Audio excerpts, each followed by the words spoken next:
everyone, welcome to another motovlog on my channel. My name is Marshall3498. Today's motovlog, what I like to talk about is motorcycle related, as it usually is on my channel. And that motovlog is how does a 2022 KLR, how does it do as far as wind protection and in cold riding conditions? It's 38 degrees right now where I live, and you know, it's in the afternoon. It's 4:16, so you know, about another, it's starting that daylight dip where you can feel the temperature difference. In about 30 more minutes, it's going to be, you know, 7 or 8 degrees colder than it is right now.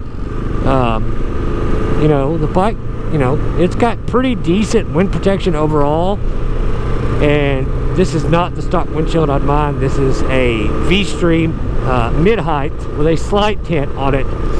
And my windshield is in a lower position, and I have the standard stock seat height, not the lower one. And I'm looking, you know, like the last, I don't know, 5 or 6 inches above it. If I dip my head a little bit like that, I'm looking through it, but just barely. And I'm 5'10", 10 inches tall with a 32-inch inseam. So, and I'm wearing a Climb Krios Pro helmet, and even with the peak, it still doesn't rattle the beak around, or the peak around, or even like turning your head at speeds, you know, 50 miles an hour. Doesn't do anything weird. Very minimum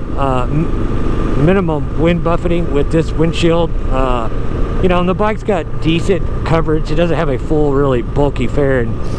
But if you grip the tank with your knees like I tend to do, I really don't feel any wind on myself on wind protection wise with this, except for like the bottom half of my legs.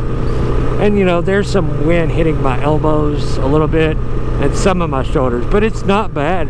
You know, I don't even have heated grips on this yet. This is like a, you know, touring glove I'm wearing by Fly Racing, and it does have some insulation in it, but not a whole lot. But it is a windproof glove too, and water resistant, so that does help keep Black Summit out of the colder temperatures. And I'm pretty comfortable, actually. I've got a couple base layers on underneath my Climb Carlsbad gear and pants, and some good thick wool socks on, and I'm pretty toasty. And wearing Alpine Stars Gore-Tex, like a touring boot. It's not an adventure boot yet, but you know, the bike does pretty good in this. I'm pretty impressed. I don't think I'd want to ride it any more than about an hour the way I'm layered up now, and with a balaclava on too, but it's not bad. I'm pretty impressed. I figured I'd be colder than what I actually am, and no, not really. I'm pretty comfortable for now, like I said, but any more than about an hour in these type of temperatures, say mid-30s to mid-40s, especially with no sun out like right now where it's pretty cloudy, I don't think you would be too comfortable any more than about an hour at a time, and you'd want to do something different on that. So, but no, the KLR does pretty well in cold riding conditions. I am going to soon be putting on my, probably the next day or so over Christmas break from work, I am going to be putting on my heated riding gear 12-volt attachment on this, and figuring out a place to put it to keep it plugged in, because that stuff, if you've never ridden in 12-volt heated riding gear, is incredible. It is like cheat code, as they say. It's like riding with an electric blanket. On my FJR, which has more wind protection than this, but not a whole lot more, except for just a taller windshield that's height adjustable.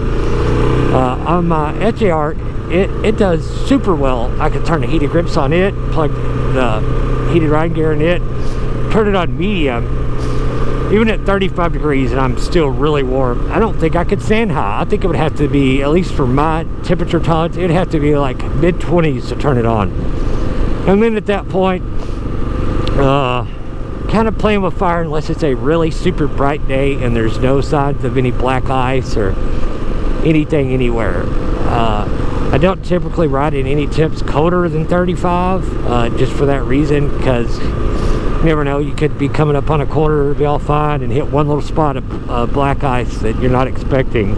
It's not like gravel where you can just slow down. Ice is ice, and I don't think that motorcycles would be too great on trying that. So I'm not gonna go there. We'll just not try that, you know.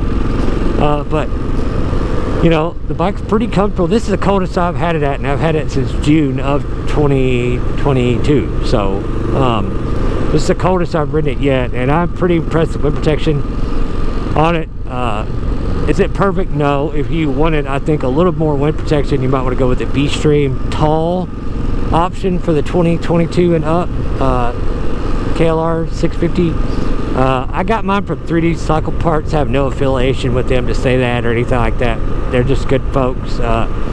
Shipping's fast. They get your order out fast. I think if you spend over like 150 with them, maybe it's over 200, you get free shipping with just a couple days. And I'm in East Tennessee, and I think they're somewhere like Mississippi, something like that. So they're pretty fast on getting shipping stuff. Like, you can order on a Monday and have it by Friday really easy, maybe even like Thursday, depending on how early you order it, that is.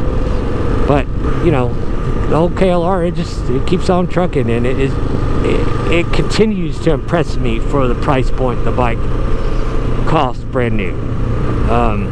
Like a lot of stuff, you know, like a lot of adventure bikes that are made to be a dual bike, it comes pretty close, except for being able to cruise at interstate speeds any more than about 30 minutes. Other than that, the bike does really well, actually. I'm still getting about the same gas mileage that I was when mine was brand new. I got a little bit better that first tank, but not a whole lot. And I'm still getting like 52, 53. I'm still getting over 200 miles on a full tank of fuel with running 87 octane and not really babying it. I ride my bike, this KLR, I wouldn't say hard, but I'm not easy on it, you know. And like I said, I'm still getting low 50s. I get over 200 miles to a tank before the low fuel light comes on, which I think is pretty good. You know, this bike that I ride has a 6.1 gallon gas tank for everybody who doesn't know. So it's quite a bit of fuel. Low fuel light comes on, I think, with about 1.5 gallons left, best I can tell. Usually I'm getting fuel, I start looking for fuel about the 200 mile mark, just because unless you're really trying to, you know, make it to that next stop, I think pushing, you know, the fuel issue of what the capacity of the bike can do on per tank, I think you're just being harder on the fuel pump, and especially being a fuel injected bike and all that accelerator pump stuff and all that. And your best at, you know, just do what I do, or should do, and not run the bike much lower than that, and should be good. A little bit of gravel there, sorry. But, you know, the bike's done well. I'm super impressed with it and still super happy with it. So if you have any questions about wind protection, cold weather, riding suggestions, these are still the stock hand guards that are just plastic for looks, but they actually do a pretty good job of blocking a lot of wind off your hands. So on that, guys, leave a comment down below. Let me know what you think about in the comments. Leave a thumbs up. Don't forget to subscribe, and we'll see you on the next one. Ride safe. See ya.